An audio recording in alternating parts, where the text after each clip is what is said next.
everyone. My name is Damian Williams, and I'm the U.S. Attorney here in the Southern District of New York. Today I'm announcing the unsealing of a 3-count indictment, charging Sean Combs with racketeering conspiracy, sex trafficking, interstate transportation for prostitution. The indictment alleges that between at least 2008 and the present, Combs abused, threatened, and coerced victims to fulfill his sexual desires, protect his reputation, and conceal his conduct. As alleged in the indictment, to carry out this conduct, Sean Combs led and participated in a racketeering conspiracy that used the business empire he controlled to carry out criminal activity, including sex trafficking, forced labor, kidnapping, arson, bribery, and the obstruction of justice. Let me say a little bit more about the charges. The indictment alleges that Combs abused and exploited women and other people for years, and in a variety of ways.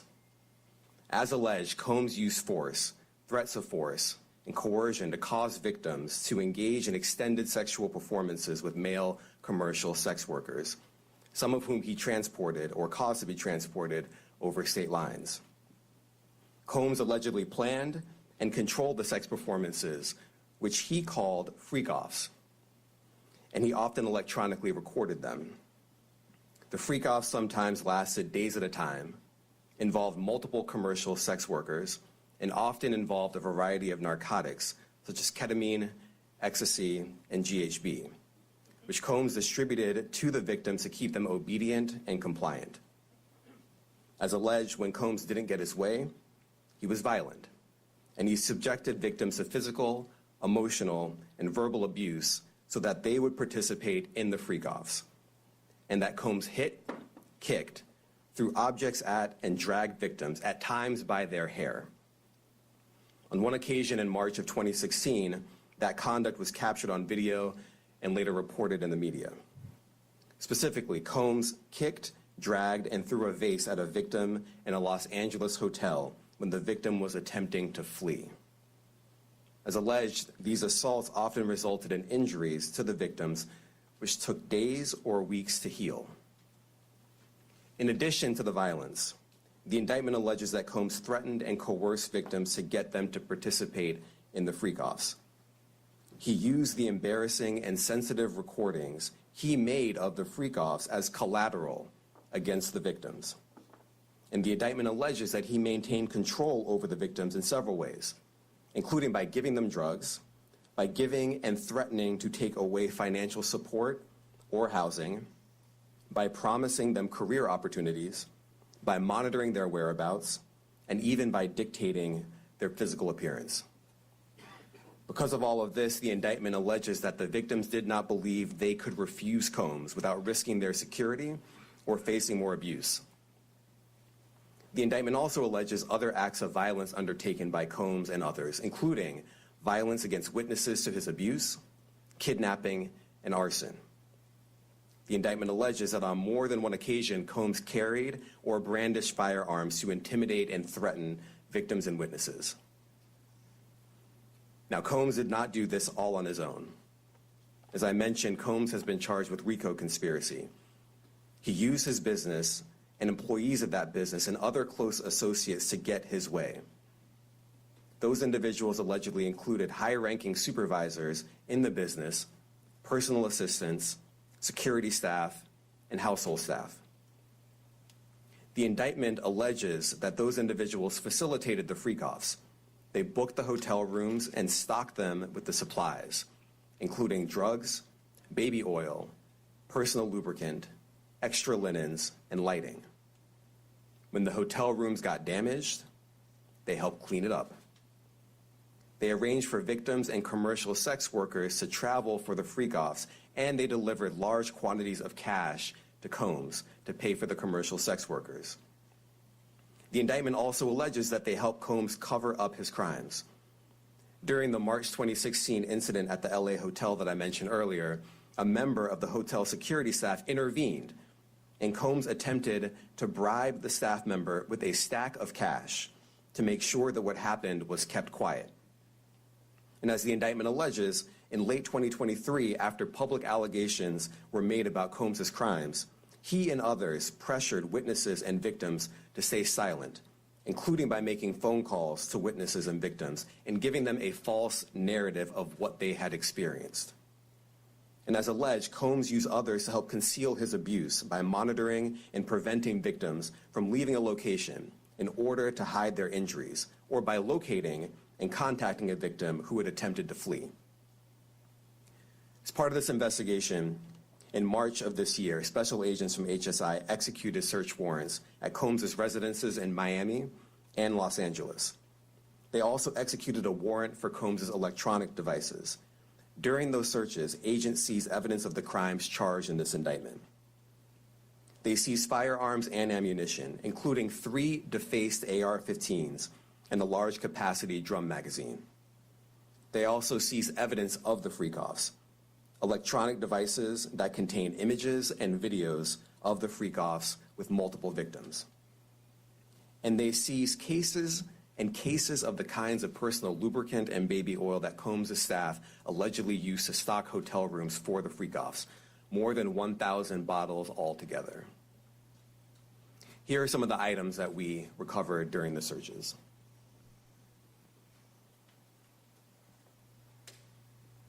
As you can see here, this is a drum magazine, large capacity, and it contains, I believe, 59 rounds. I mentioned as well we recovered 3 AR-15s.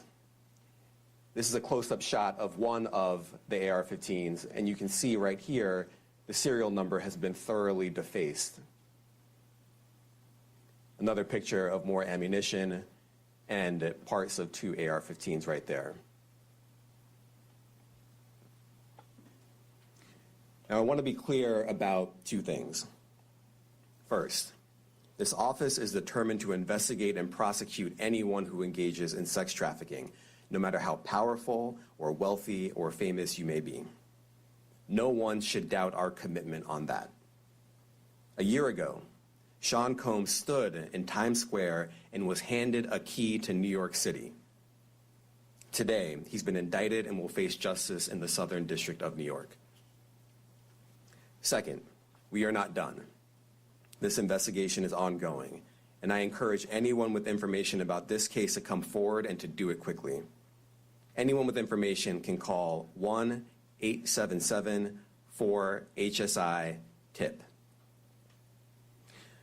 I want to express my deep appreciation for the victims and witnesses who have used their voices and helped bring this criminal conduct to light. We would not be here without them. I also want to thank the dedicated case agents on the HSI Trafficking in Person Squad in New York.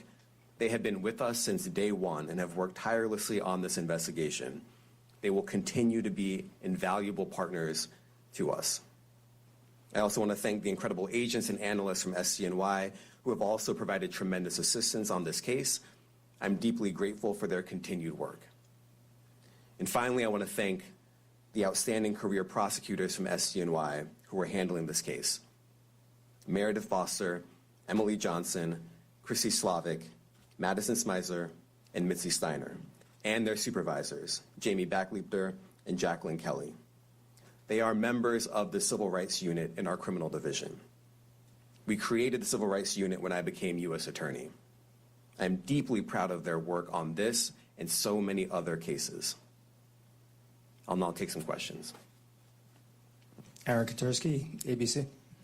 Thanks, Nick. Damian, thanks. The indictment describes aggressive, open, violent, hedonistic abuse that you say was recurrent and widely known. Why did it take law enforcement so long to intervene? How many women were victimized by Sean Combs, and how many others were involved? Look, our investigation is ongoing. We are committed to bringing justice to everyone who's been victimized by the defendant. I can't tell you why it took so long. I think the better focus is on the fact that we are here today.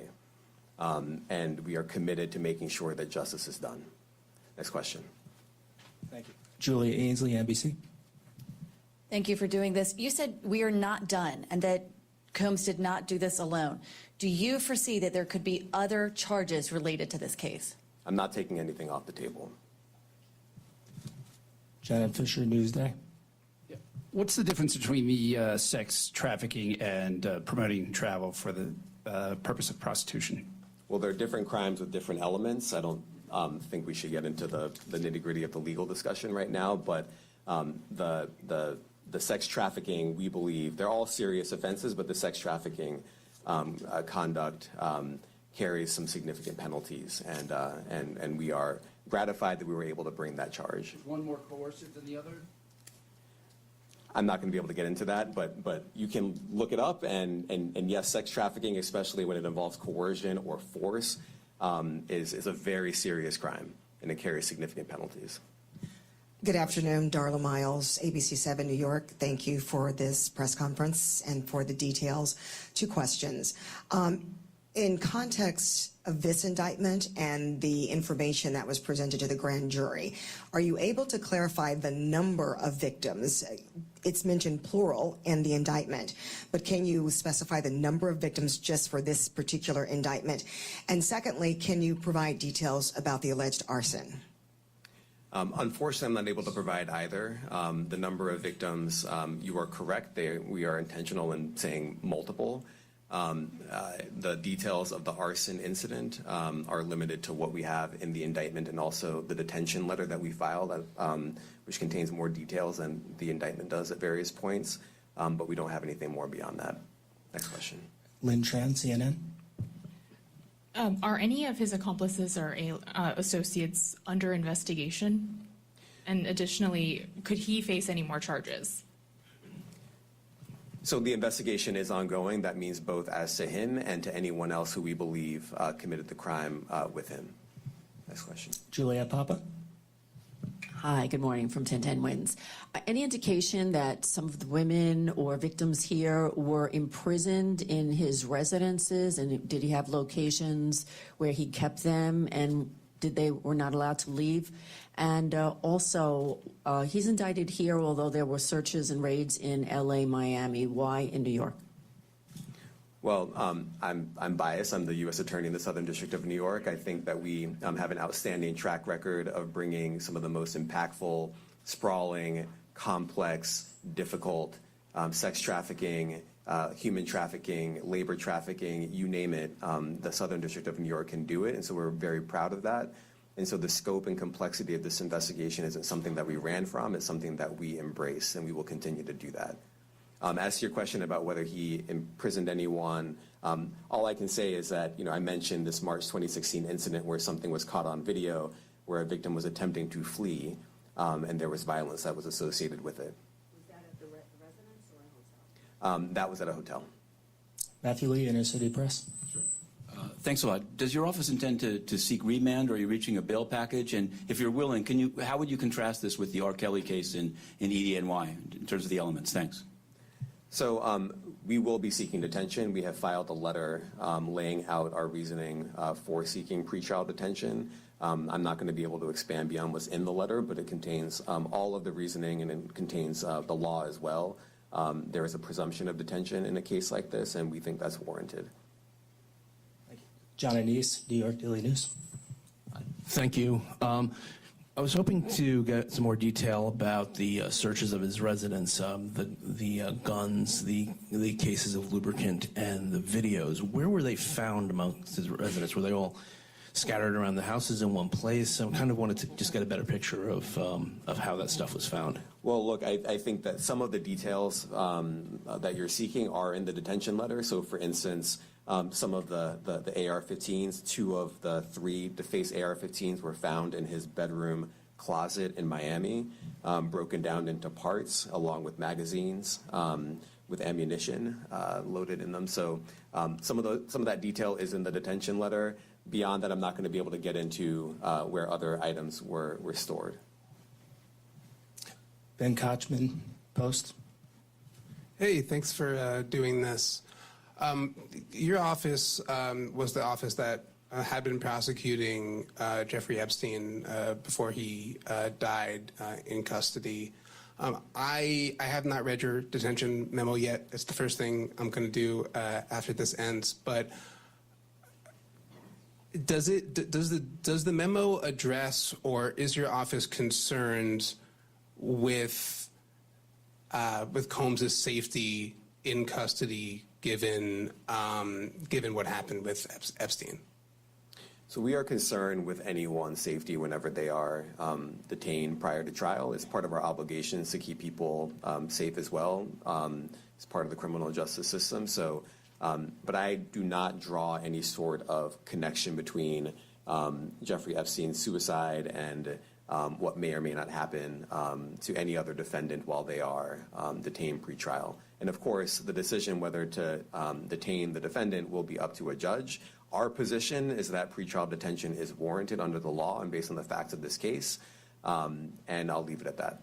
Are some of the prosecutors on this case some of the same prosecutors that had been handling that or that worked on the Maxwell case? So I'm not going to get into the staffing. I will say that this team, this group of AUSAs, this incredible group has been working on this case around the clock, and they've had their hands full. Next question. Gus Rosendale, NBC News. Good morning, sir. Combs' attorney said that his client has been cooperative with investigators. He said that this morning. I was wondering if you would have a reaction to that. Let me just say this. I think that generally with increasing frequency, the word cooperative or cooperating has taken on tremendous elasticity and it no longer really bears any relation to what the word means when we use it in a very specific context. So responding to lawful process and the like does not qualify as cooperation when we use that term here. Mike Sizak, AP. Thanks. To that end, was there any discussion of Mr. Combs surrendering? I understand he was taken into custody at a hotel in Manhattan last night, and maybe that wasn't the plan. Can you elaborate on how that came about and why that was? I'm not going to be able to get into any sort of operational details as to how he was taken into custody and when. He is in custody right now. He will be appearing in court later today. Was there any discussion of him surrendering, given they claim he's cooperating?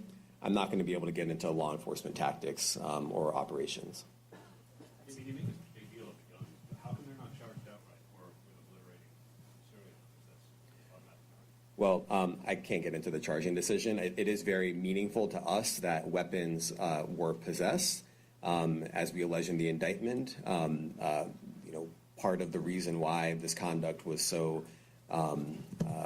pervasive and harmful was because victims and others didn't necessarily feel comfortable denying him his wishes, as we allege, because of the presence of firearms. I should leave it there. Thanks. Last question, Jacob Shamison. Jacob Shamsian, Business Insider. Thank you. Given that he's the sole defendant in this case and that you allege he's part of a conspiracy that involves members of his companies, do you anticipate a superseding indictment that bring allegations against other members of his companies or other co-conspirators as well? Again, I can't take anything off the table. Anything is possible. Our investigation is very active and ongoing. And I think a lot of you who cover this office know that when we say such things, that developments are certainly foreseeable, but I cannot predict them sitting here today. All right, thank you, everyone. Thank you. What part of his business empire is exposed? Thank you, everyone. Thank you.